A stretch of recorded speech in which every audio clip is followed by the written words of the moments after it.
Hari ini saya bersiap ke Komisi 10.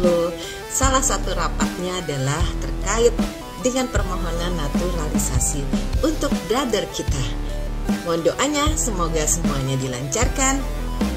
Berdasarkan hasil pembahasan tersebut, Komisi 10 dan Komisi 13 DPR RI memutuskan menyetujui pemberian kewarganegaraan Republik Indonesia kepada nama-nama yang sudah tertera di atas.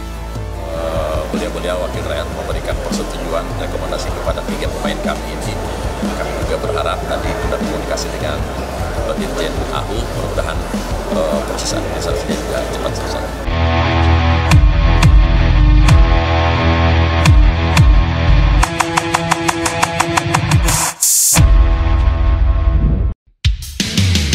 Ketua Umum PSSI Erick Thohir mengungkapkan bahwa proses naturalisasi Mauro Zylstra telah mencapai tahap akhir. Presiden Prabowo Subianto disebut telah menandatangani surat naturalisasi, dan dokumen itu kini berada di Dewan Perwakilan Rakyat untuk menunggu persetujuan. Bapak Presiden sudah menandatangani surat naturalisasi Mauro. Ini sudah ada di DPR, cuma kan DPR sedang reses. Jadi nanti diproses bulan Agustus. Saya sudah berkomunikasi dengan DPR. Insya Allah mereka mendukung. Kita tunggu saja, kata Erick. Erick Thohir optimistis DPR akan menyetujui naturalisasi Zylstra setelah masa reses berakhir. Jika lolos, pemain keturunan Belanda itu akan segera memperkuat timnas Indonesia, terutama dalam persiapan menghadapi kualifikasi Piala Dunia 2026 putaran keempat di Arab Saudi. Proses ini menjadi sorotan publik mengingat kebutuhan tim akan pemain berkualitas di lini depan. Naturalisasi Zylstra diharapkan dapat meningkatkan daya gedor skuad Garuda yang ditinggal oleh Romain karena cedera panjang. Sebagai informasi, Zylstra berhasil mencetak 17 gol dan 4 assist dari 21 penampilan untuk tim muda Volendam musim lalu. Penampilan apiknya bersama tim muda mengantarkan dia menembus tim utama. Musim lalu ia tampil sebanyak 7 kali, 1 di Piala Belanda dan 6 di Divisi 2 kompetisi sepak bola negeri kincir angin tersebut. Kepala Pemandu Bakat Timnas Indonesia, Simon Tahamata menyambangi pemusatan latihan Timnas Indonesia U17 di Bali dalam rangkaian persiapan Piala Dunia U17 2025. Dalam kesempatan itu Simon menunjukkan skill olah bola di depan para pemain dan pelatih Timnas Indonesia U17. PJ Timnas Indonesia U17 di Bali sudah berlangsung sejak 7 Juli lalu dengan dipimpin Nova Arianto.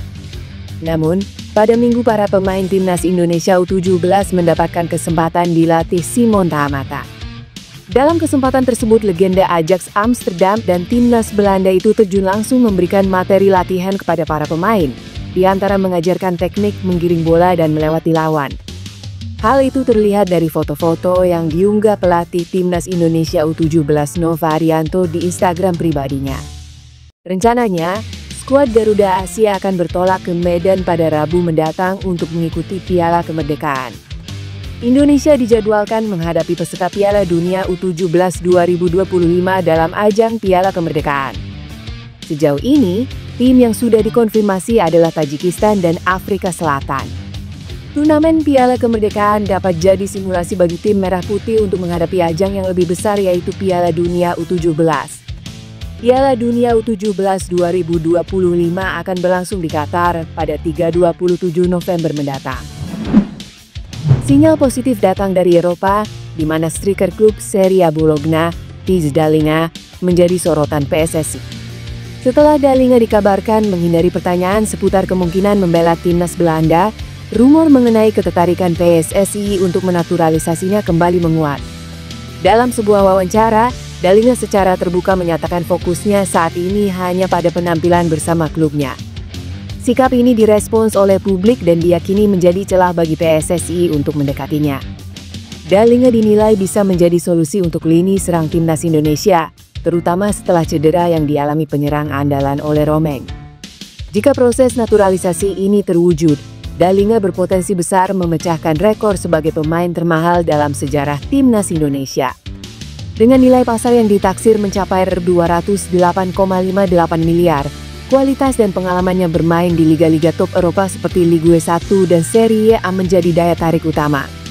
PSSI berharap kehadiran Dalinga dapat meningkatkan kekuatan dan kedalaman skuad timnas Indonesia di level Asia. Kualitas dan naluri mencetak golnya dianggap sebagai investasi jangka panjang untuk menghadapi persaingan yang semakin ketat.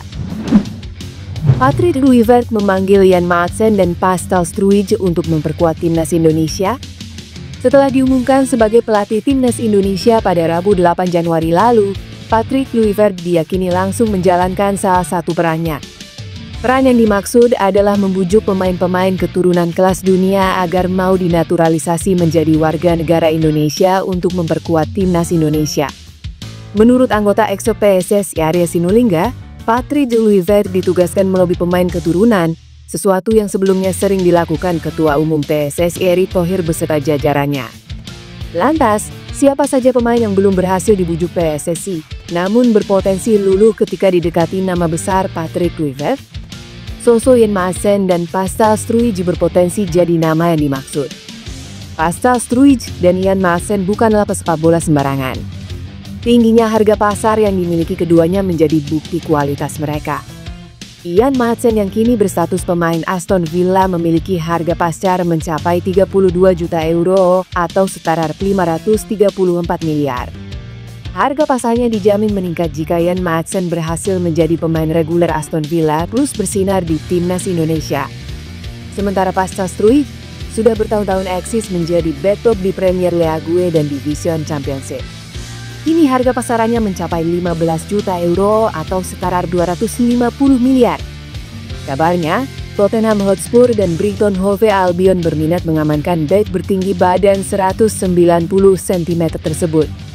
Beredar kabar, tim syuting PSSI sedang berada di Inggris, negara di mana Pascal Struijk dan Jan Maatsen berkarier. Kabar itu disampaikan akun Garuda Onside. Sepak bola Indonesia kini memiliki banyak talenta muda yang menarik perhatian. Salah satunya adalah Dean Zandbergen. Penyerang muda berusia 23 tahun itu layak menjadi sorotan setelah tampil gemilang di klubnya dan menunjukkan niat untuk membela timnas Indonesia. Dengan darah keturunan Indonesia dari sang ibu yang berasal dari Depok, Jawa Barat, Zandbergen berpotensi besar untuk memberikan kontribusi signifikan bagi skuad Garuda. Zandbergen saat ini bermain untuk Venlo. Ia sudah membuktikan kualitasnya melalui performa yang mengesankan dengan mengemas 5 gol dan 4 assist musim lalu. Dalam pertandingan terbaru, ia berhasil menunjukkan ketajamannya sebagai juru gedor. Performa itu menunjukkan bahwa Zandbergen tidak hanya sekadar pemain biasa. Ia memiliki kemampuan untuk menjadi bintang di lapangan, terlebih di ujung tombak.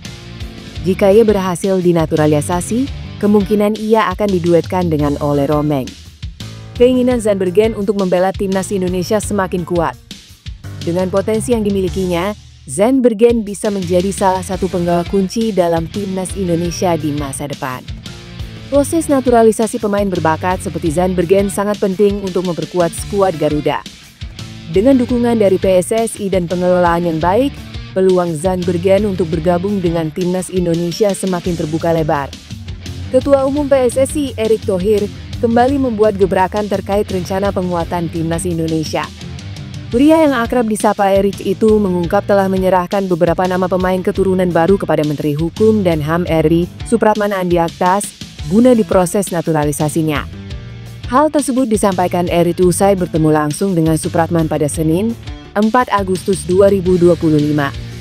Namun, ia belum mau membocorkan identitas para pemain yang dimaksud. Kami juga menyampaikan beberapa nama baru sekaligus mengkonsultasikan agar bisa menjalani proses pengambilan sumpah sebagai WNI untuk memperkuat timnas Indonesia, kata Erick. Tak hanya soal naturalisasi, Erick juga membeberkan poin penting lain dalam pertemuannya tersebut. Salah satunya terkait statuta terbaru PSSI yang menyentuh format penyelenggaraan Liga 3 dan Liga 4. Di sisi lain, proses naturalisasi 4 pemain keturunan saat ini juga tengah berjalan di bawah kendali PSSI. 3 diantaranya merupakan pesepak bola wanita, Paulina van de Polisabelenotet dan Isabel Kopp. Ketiganya diharapkan bisa memperkuat timnas putri senior. Sementara satu nama lain adalah pemain putra yang berposisi sebagai penyerang, Mauro Zijlstra yang lahir di Belanda. Tak berhenti di situ, Federasi Sepak Bola Tanah Air itu juga sedang mengupayakan proses naturalisasi terhadap 3 pemain keturunan lainnya. Mereka adalah Emiliano Jonathans, Dean Zandbergen dan Mauro Zijlstra, 3 pemain yang punya spesialisasi di sektor sayap dan gelandang serang. Langkah ini dinilai cukup krusial, apalagi menyusul cedera panjang yang menimpa oleh Romaini saat membela Oxford United dalam gelaran Piala Presiden 2025. Cedera tersebut membuatnya harus menepi dalam waktu yang lama dan diprediksi absen dalam kualifikasi Piala Dunia 2025 zona Asia ronde 4. Jai Itzes selangkah lagi resmi gabung klub Serie A Torino.